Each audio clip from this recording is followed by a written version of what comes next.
Muito boa noite a você, eu sou Adalberto Piotto e seja bem-vindo ao Cenário Econômico pela TV Brasil, com emissoras públicas de todo o país, diretamente dos estúdios da B3, no centro da cidade de São Paulo, para um dia histórico. Vamos aos destaques do programa de hoje. A nova Previdência está lançada. É assim que o governo chamou hoje no Congresso Nacional do projeto de emenda constitucional que trata de um novo regime previdenciário brasileiro. Em mãos, o presidente Jair Bolsonaro entregou o projeto ao Congresso, ao presidente da Câmara e ao presidente do Senado.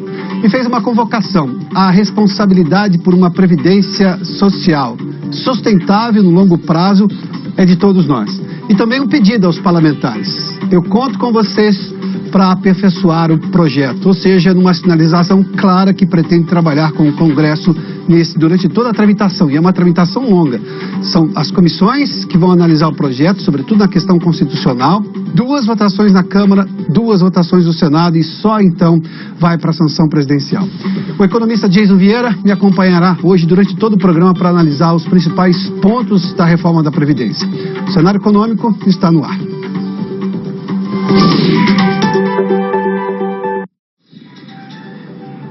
Em latim é alia jacta est, ou se você preferir em língua portuguesa, a sorte está lançada, mas eu diria que a responsabilidade fiscal do país está finalmente lançada com este novo projeto de reforma da Previdência que o governo chama de nova Previdência, porque mexe verdadeiramente em vários pontos do atual sistema previdenciário brasileiro, tanto do regime privado quanto do regime público.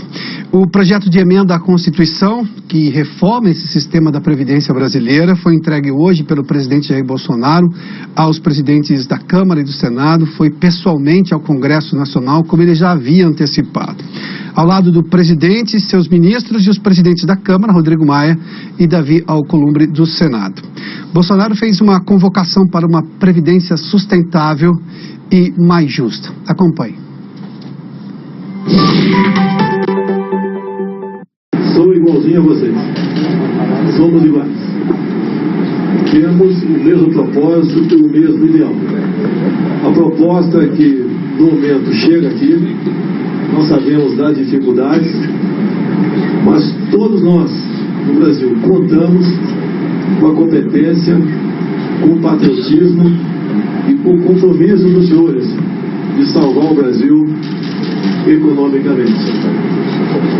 Nós não temos outra saída. Obviamente, o projeto ora apresentado, prezado Maia, prezado Alcolumbre, vai ser aperfeiçoado pelos senhores e pelas senhoras. E isso é importantíssimo, porque a responsabilidade é de todos nós.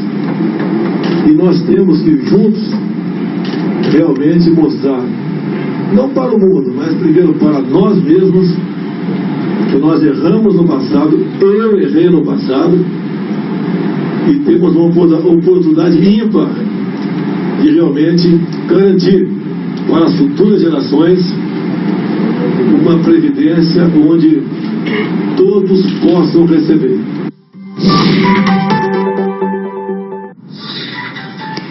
E sinalizando que quer trabalhar com o Congresso num projeto de previdência que não é polêmico. A expressão talvez não seja essa. O projeto de reforma da Previdência, a nova Previdência, é sensível, que mexe com as certezas que as pessoas tinham até então sobre o futuro delas, o futuro sobretudo na época em que elas vão envelhecer mais. Acompanhe. É o futuro do nosso Brasil. O Brasil conta conosco. Sabemos que alguns setores da sociedade vai contribuir um pouco mais. E exatamente quem pode mais vai contribuir com mais. E quem pode menos vai contribuir com menos, como estava a proposta. E contamos com os senhores e as senhoras, parlamentares, deputados, senadores, para aperfeiçoar o projeto. Porque o Brasil precisa sair dessa situação crítica que é econômica que nós vivemos no momento.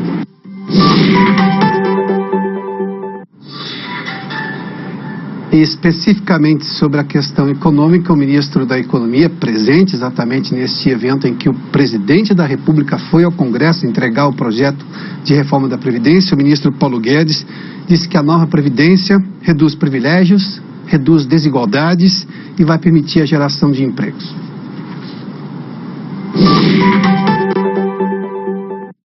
Esteve sempre em nossa mente a transformação do sistema de previdência em direção a uma nova previdência que preserve principalmente as futuras gerações, que eles não caiam na mesma armadilha que nós caímos no sistema de repartição. Nós estamos removendo privilégios, estamos reduzindo desigualdades, vamos democratizar a poupança, vamos acelerar o crescimento, vamos permitir a transição rumo a um sistema de capitalização e que permitirá também a geração de dezenas de milhões de novos empregos nos próximos anos.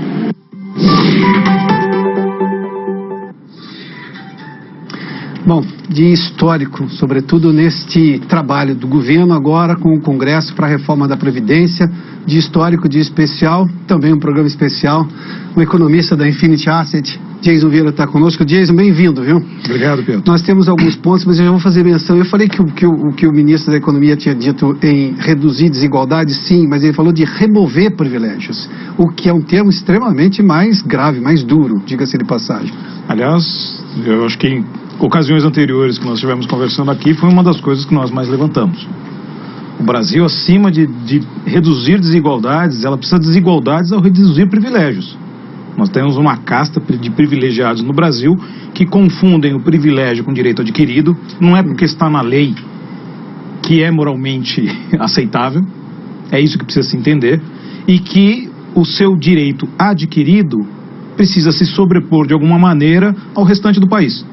Ou seja, não vai mexer no meu, vai haver uma reação corporativa certamente muito grande contra essa reforma, porque exatamente os setores mais afetados são aqueles... Você prevê essa reação? Eu prevejo. A diferença agora é que essa reação corporativista, ela teve um respaldo na reforma passada por falta de informação e pela péssima comunicação do governo Temer. O governo Temer foi um dos governos que mais fez nos últimos anos, que menos conseguiu comunicar o que fez. Se as pessoas entendessem a terra arrasada que o governo Temer pegou e o que ele entregou ao Bolsonaro, as pessoas não teriam noção o quanto esse governo conseguiu fazer com duas crises graves no meio do caminho, com a crise da JBS e com a crise dos caminhoneiros, todas com exatamente um ano de diferença. Exatamente, foi em maio. As duas todas em maio, foi o Maio Negro para o Brasil durante 2 anos. E nesse sentido, há de se imaginar que a reforma da Previdência que foi proposta pelo Temer, ela não era tão boa quanto essa. E ela chegou num formato, no seu final, dado a desinformação que foi batida em cima dela, um formato que basicamente era o final dela sobrou a tentativa de se retirar os privilégios. Foi a hora que o governo Temer conseguiu comunicar isso à população e é a hora que as pessoas agora conseguiram entender, e a resistência popular à reforma da Previdência aumentou muito. Jason, vamos fazer só então uma cronologia. A aceitação ou a melhor compreensão da necessidade de fazer a reforma da Previdência deste governo começou lá no governo Temer. Final do governo Temer. Quando ele começou a explicar sobre os privilégios que tinham na questão da reforma da Previdência. Foi a comunicação atrasada.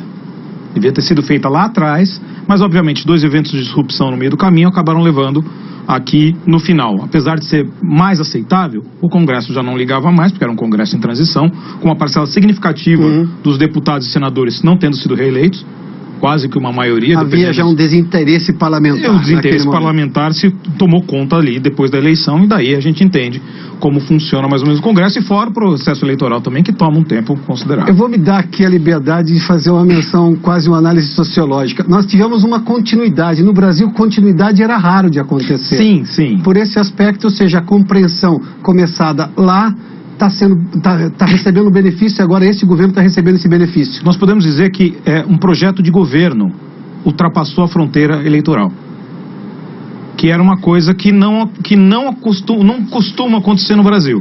Aliás, o Onyx Lorenzoni, que é o ministro-chefe da Casa Civil, disse nesse mesmo evento lá no Congresso hoje que este projeto é um projeto que precisa suplantar, estar acima das discussões partidárias. Dias, eu vou te convidar aqui para ver, selecionamos alguns dos pontos, é uma reforma extensa, como obviamente seria, mas vamos lá, pegar alguns pontos e a gente vai comentando aos poucos, por gentileza. A idade mínima, conforme já tinha sido comunicado pelo próprio governo, 65 anos homens e mulheres 62 anos, tanto para privados, servidores, ou melhor, trabalhadores do setor privado e servidores públicos, ou seja, aqui eu estou começando a juntar as duas classes. Trabalhadores rurais e professores têm uma situação diferenciada que baixa para 60 anos.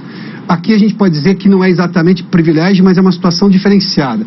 Policiais civis, federais, agentes penitenciários, 55 anos, 12 anos de transição no máximo. Vamos lá, primeiramente, isso aqui, digamos, é quase a alma do projeto, Exato. né? E mexer na idade. O que você achou desses limites aqui, mesmo com essa situação diferenciada aqui para essas categorias? Aqui a gente não precisa discutir muito, porque aqui são questões realmente diferenciadas. A valorização de professores, esse tipo de coisa, isso aqui faz parte desse sentido. O Brasil valoriza pouco e o retorno acaba sendo semelhante, mas ao mesmo tempo existe uma questão diferenciada. E policiais, obviamente, periculosidade, não há o que se discutir. Penitenciários, não, a gente não tem nem o que discutir. Dependendo da área onde um policial, um agente federal, um agente penitenciário trabalha, se chegar a 55 anos é um privilégio. Ele tem risco maior. Ele tem risco maior. Inerente ao trabalho dele. Exatamente. Aqui nós estamos trazendo a justiça. Porque isso é uma discussão. Eu fiz um levantamento recente de quando e quantos países alteraram a questão de idade mínima para suas aposentadorias. A maioria dos países faz isso com relativa constância. E as últimas mudanças ocorreram de 5 anos para cá. Inclusive, nos Estados Unidos já tem um processo de transição de 62 a 67 anos.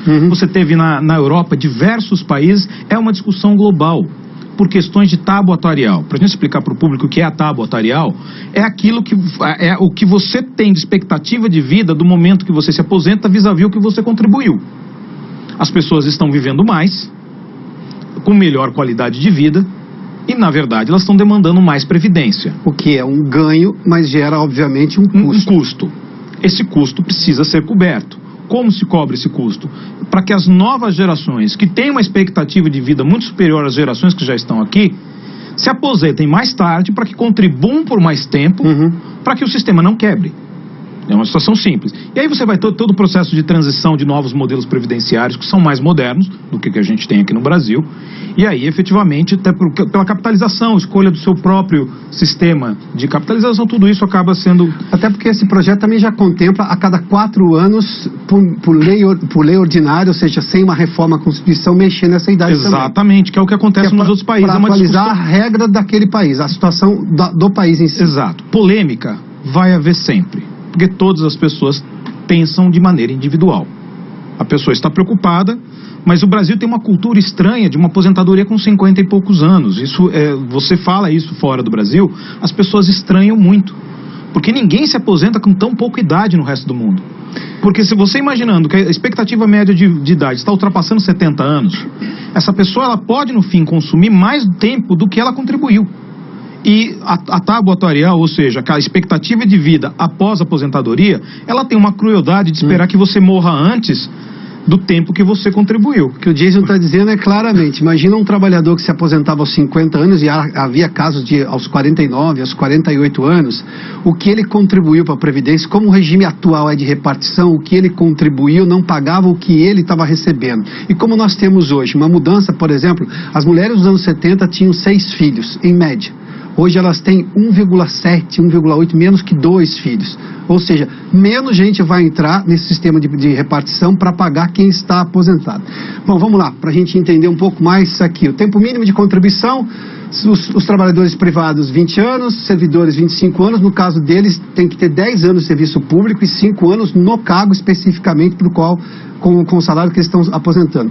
Os trabalhadores rurais 20 anos, professores 30 anos, policiais civis e federais e agentes, policiais civis e federais 25 e 30 anos, dependendo da situação, e agentes penitenciários 20 anos de regime de contribuição. Mas vamos lá, de tempo de contribuição. Mas tem uma regra muito clara agora para entender o porquê. Se você mais fácil do que as regras anteriores. Exatamente. Se você contribui menos, por menos tempo, vai receber menos.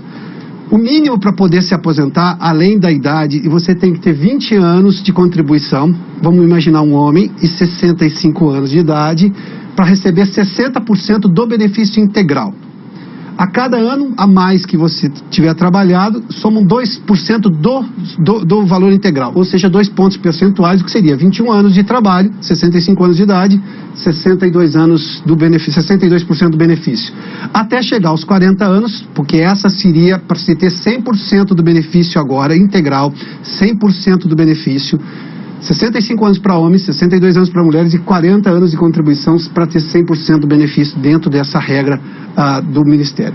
Benefício é exatamente a média das contribuições, mais o IPCA, mais a inflação. Eu imagino que será o IPCA, porque foi exatamente isso que o governo disse. Bom, por aqui também dá para compreender, né? Essa regra dos 2%, vamos voltar aqui. Aqui está muito claro. Você não recebe, você pode se aposentar aos 65 anos, a idade mínima, tendo 20 anos, 60% do benefício. Sim. Mas a questão você tem até questões de uma aposentadoria antecipada em relação à idade, vai ter uma questão de outras pontuações que não vai valer a pena. Você vai ter que buscar a sua aposentadoria pelo período correto, conforme a sua área de trabalho. Mas eu acho que o importante de se colocar isso aqui em pauta é que hoje é mais claro. Porque se você pegar hoje em dia, como é atualmente, você tem um problema grave de tentar entender, porque uma conversa que eu tive hoje, de uma pessoa que está pensando em se aposentar com 54 anos, ela dizia que a pessoa no INSS diz que raramente alguém consegue o teto integral. Porque pela fórmula do fator previdenciário com aquilo... hoje tem fator previdenciário. Fator previdenciário que vai cair. As pessoas às vezes não conseguem nem compreender com que valor vão aposentar. Aqui tá, a regra está bem mais clara. Como dizia o juiz, a regra é clara. Bom, vamos lá. Isso aqui é evidentemente quando esse regime estiver 100% válido, né? Porque tem regras de transição para as pessoas que estão chegando próximas à idade de se aposentar pelo sistema atual. Vamos seguir aqui. A alíquota de contribuição, que é extremamente importante. É um pouco complicado, porque nós estamos falando de percentuais, mas vamos lá. Para servidores que recebem acima do teto do INSS, especificamente, de 5.839, aliás, deixa eu me ver, acho que eu pulei uma tela. Vamos primeiramente, não, está aqui, está exatamente essa, está aqui. Para servidores públicos que recebem acima do teto do INSS. O teto pago hoje pela aposentadoria no Brasil, para quem cumpriu todos os regramentos, é esse aqui, olha, R$ 5.839,46. O teto que é dos trabalhadores do setor privado, porque o setor público tem essa distorção, que às vezes recebe 30, 40 mil reais de aposentadoria. Vamos lá, é isso tudo que a nova Previdência vai acabar. Vamos lá, de 5 mil até 10 mil, de 11,68% a 12,86% de contribuição, ou seja, uma contribuição maior. É a lógica de quem ganha mais, quem ganha menos, paga menos. Até 20 mil, ou seja, de 10 mil e um centavo aqui, até 20 mil, de 12 até 14,68 e até 39 mil reais, tem gente sim que ganha esse valor, 14,68 a 16,79, ou seja, eu aumentei a alíquota de contribuição. E acima de 39 mil, 16,79%. Vamos lá, a outra parte da alíquota de contribuição, que aqui nós estamos falando de forma mais generalizada. Até um salário mínimo, que é R$ 998 reais hoje, 7,5%. Detalhe, a alíquota mínima do INSS hoje é de 8%. O governo está pagando, está reduzindo essa alíquota para quem ganha o mínimo no Brasil, que é de 7,5%, reduziu 0,5%. A lógica do que quem ganha menos, paga menos, já começa a ser mostrada aqui claramente. E só um detalhe, Piotr, isso vai beneficiar a grande maioria, a massa da Previdência, que ganha até 2 salários mínimos. Porque se você olhar pelo salário mínimo, a faixa de isenção, ela vai ficar R$ 4,00 abaixo, ainda vai ficar no 7,5%. Ou seja, vai haver um benefício muito grande a quem mais sofre hoje em dia com a questão previdenciária. Você vai ter um processo de inclusão maior com uma redução de 0,5% na alíquota. E aqui a gente começa a verificar o detalhe. Se você aumentou seu salário, você ganhou 999, você não vai passar por uma alíquota maior. Às vezes a pessoa tinha um aumento de salário, pagava uma alíquota maior, acabava recebendo, no ponto de vista líquido, menos. Então começa no 7,5% e vai a 8,25%. Isso aqui é bastante justo, diga-se de passagem. Até 3 mil, de 8,25% a 9,5%.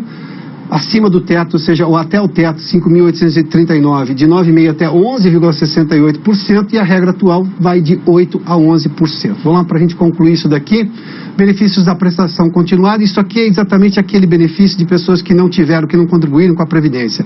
Mas isso é só para pessoas comprovadamente carentes, tem uma renda mínima, uma renda máxima, que você pode ter um patrimônio pelo novo sistema, até 98 mil, que não é uma casa, por exemplo, do Minha Casa Minha Vida, o primeiro do sistema da Minha Casa Minha Vida, a primeira fase ali, e também até, por exemplo, se não me engano, é um salário bem pequeno, até R$400 por pessoa integrante da família. Mas vamos lá.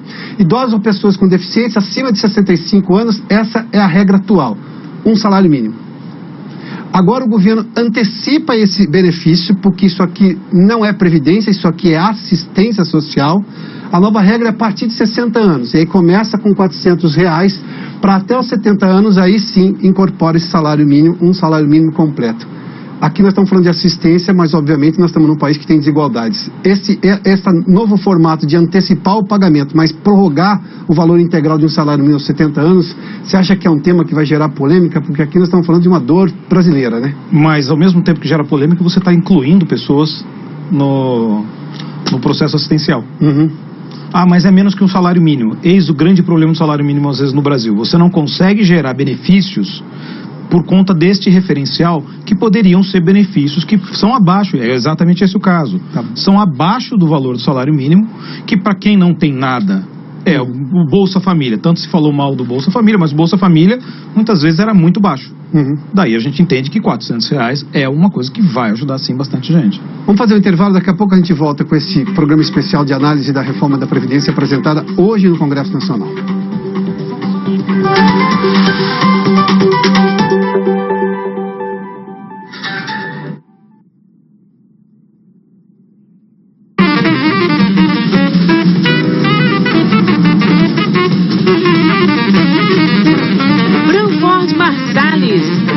Às 10 da noite. Os conteúdos que você mais gosta, na hora que você quiser, onde você estiver. EBC Play, gratuito, disponível para Apple e Android.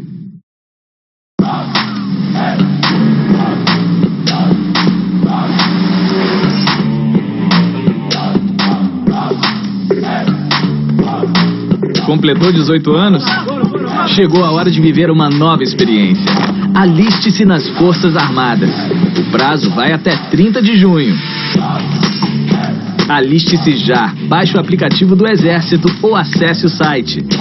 Serviço Militar. Agora é a sua vez.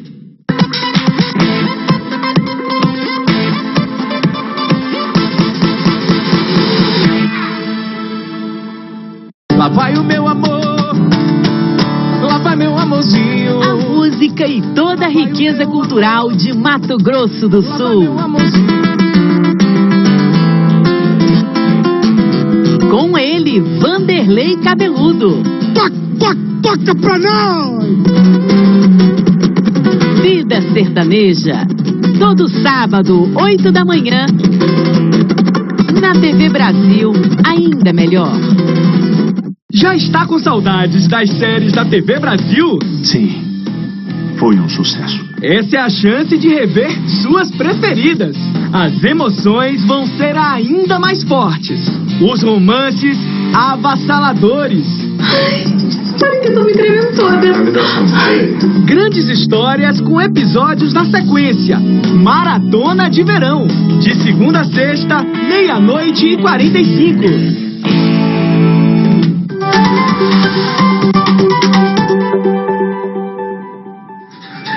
Já de volta com o cenário econômico, Jason Vieira está comigo aqui. Jason, vamos lá. A nova Previdência Social, só alguns dados ainda, uma economia de 1.164 bilhões em 10 anos, é a estimativa do Ministério da Economia. Reforma dos militares vai chegar sim por um outro projeto até o dia 20 de março, porque não está nesse projeto, e são 3 modelos de regras de transição para quem está na ativa hoje com perspectiva de se aposentar. Aliás, o governo oferece 3 modelos diferentes, o que chama a atenção também, dá para o trabalhador escolher o que é melhor ali. Bom, Vamos falar de um aspecto extremamente importante. Esse foi o primeiro passo e foi importante. O presidente foi ao Congresso, disse que conta com os parlamentares, inclusive para aperfeiçoar, deixando exatamente aberta a discussão no Congresso, o que é, do ponto de vista simbólico, gigantesco. Mas e aí? Republicano, digamos assim. Republicano, boa, a expressão é ótima. Vamos lá. E o Congresso, como é que reage a uma situação como essa? E tem, claro, uma campanha para convencer a população também, explicar tudo isso. Parece que o governo não vai cometer o mesmo erro do governo anterior. Na sua expectativa, dá para mexer muito nisso, nesse projeto de reforma? Eu acho ele muito bem amarrado. Muito bem amarrado. Exato. E quando você tem uma coisa muito bem amarrada, ela fica um pouco difícil de soltar algumas coisas. Então eu acho que o nível de discussão talvez seja no sentido até de aperfeiçoamento mesmo do projeto. E não de desidratação, aquilo que a gente viu no passado no projeto do Temer. Aí você tem uma questão congressual que ela pode ser um pouco mais complexa do que a gente imagina agora. Ou seja, de tornar algo que está sendo vendido como justo de mais justo ainda. Exato. E aí precisa se entender o que é a justiça em relação a isso. Porque, obviamente, os grupos corporativistas, a oposição, vai vender isso aqui como um pesadelo. Como se isso aqui não fosse necessário. Muitas pessoas vendem como se isso não fosse necessário. E é extremamente necessário, a população já sabe da necessidade disso.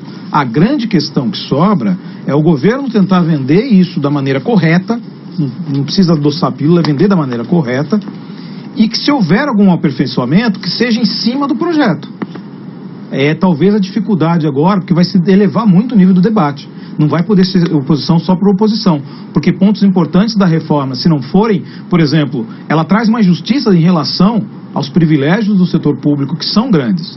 São direitos adquiridos, mas ainda assim são privilégios, porque você está colocando o seu direito individual, que foi adquirido por questões muitas vezes corporativas, por um poder de barganha corporativo maior, acima do restante da população e acima principalmente das contas do país.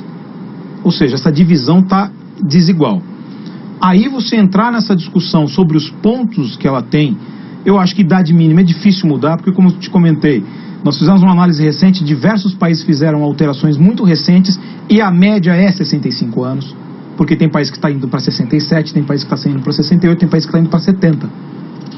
E aí tudo isso tem que ser discutido, não dá. Então essa amarra, vamos dizer assim, eu acho que traz um formato em que ele pode de alguma maneira ser aperfeiçoado. Mas eu vejo que o processo de desidratação vai pegar mal para o Congresso. Jason, brigadíssimo por esse programa especial, sua gentileza nos atender, viu? Até a próxima. Bom, um dado que não dá para fugir é o seguinte: no ano passado, 2018, o déficit da Previdência, gastou mais do que arrecadou, foi de 290 bilhões e 200 milhões de reais.